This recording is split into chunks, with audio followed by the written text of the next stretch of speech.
Mm, Precisamente en este escenario que con gran acierto plantean tanto el doctor Marulanda como el doctor Medellín, reside la principal preocupación de aquellos que creemos en la necesidad de que Colombia conserve su posición diplomática, que hasta ahora es la que el presidente Duque ha venido, junto con el canciller, ha venido expresando que es la que quiere sacar adelante. Una posición diplomática, un rechazo a la dictadura de Nicolás Maduro, una manifestación expresa de parte de Colombia de que no es aceptable la situación que afecta a la población venezolana. Es una situación sumamente grave.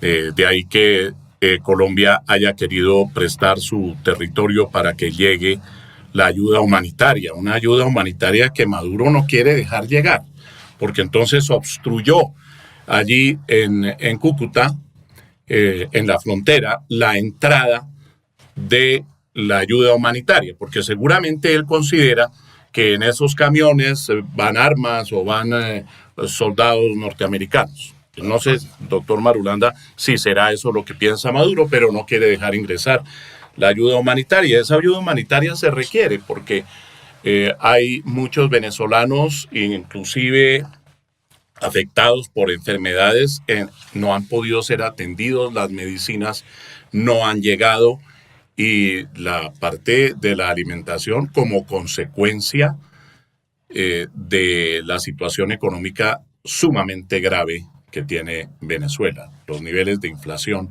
son verdaderamente inconcebibles.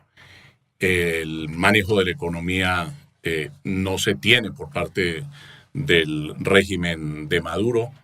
Hay necesidad de pensar sobre todo en esas personas. Pero también desde el punto de vista de Colombia, tenemos que pensar en que nuestro territorio no debe ser utilizado para una confrontación bélica. Eh, Nuestra vecindad se presta para que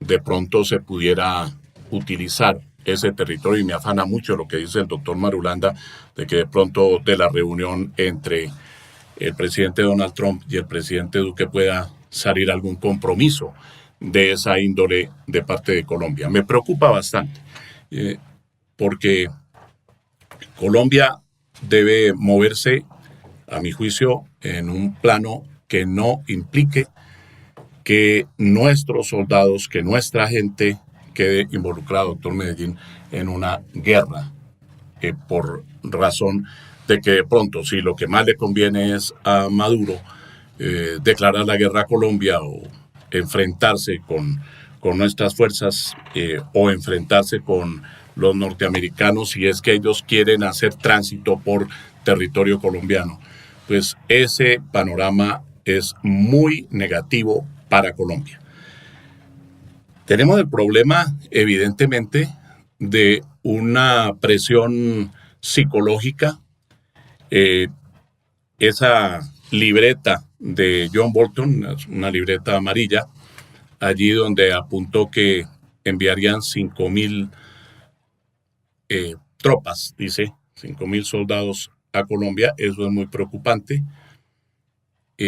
Por territorio colombiano no pueden pasar tropas extranjeras sin que haya, según nuestra Constitución, permiso, autorización previa del Senado de la República. Y en receso del Senado puede hacerlo el presidente de la República, pero previo concepto que es obligatorio del Consejo de Estado. Y también en cuanto a naves, aeronaves, embarcaciones, etcétera, cualquier tipo de movilización de tropas extranjeras por territorio colombiano tiene que contar con el concepto previo del Consejo de Estado.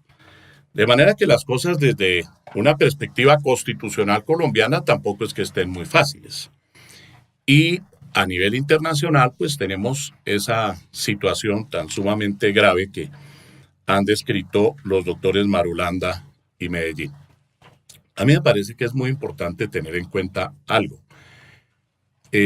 Maduro no solamente participó él casi solo en un proceso electoral que culminó con una elección que arroja muchas dudas, aunque no ha sido declarada nula por las autoridades competentes, pero porque todo el poder lo está manejando él. Y tanto el poder electoral como el poder judicial, los distintos poderes están o han venido estando en manos del régimen. Entonces, es muy difícil pensar en que haya un órgano independiente que, por ejemplo, certifique unas nuevas elecciones. Se ha hablado mucho de someter a nuevas elecciones presidenciales. Ayer lo dijeron los miembros del grupo de contacto que lideró la señora Federica Mogherini, vicepresidenta de la Unión Europea. Ellos se reunieron en Uruguay y lo dijeron. Queremos que, reconociendo que existe una crisis, se salga de esa crisis, pero únicamente por mecanismos institucionales y no por confrontación armada. Mediante unas elecciones probablemente, como dice la Unión Europea y como han dicho varios de los estados que se han pronunciado sobre el tema. Pero esas elecciones, ¿quién las va a presidir? ¿Tendrá la capacidad? Es la pregunta del doctor Medellín, con la cual estoy totalmente de acuerdo. ¿Tiene esa capacidad el señor Guaidó? ¿Tiene el respaldo político? ¿Y cuáles serían los órganos que se establecerían? ¿Quién dictaminaría quién ganó las elecciones? ¿Cómo se va a adelantar el proceso? El equivalente a nuestro Consejo Electoral y el equivalente a nuestra Registraduría Nacional del Estado Civil. ¿Cuál sería allí en Venezuela? ¿Quién designaría a esas personas, etcétera? Entonces, el problema desde el punto de vista constitucional interno tampoco está muy claro. Y no está claro, por supuesto, lo relativo a la fuerza pública venezolana o las Fuerzas Armadas, que son las que respaldan a Maduro o que, como dice el doctor Medellín, realmente están gobernando. Si están gobernando los militares, realmente va a ser muy difícil desmontar ese régimen y hacerlo por una vía única y exclusivamente democrática. Y es lo preocupante. Vamos a terminar en una confrontación armada.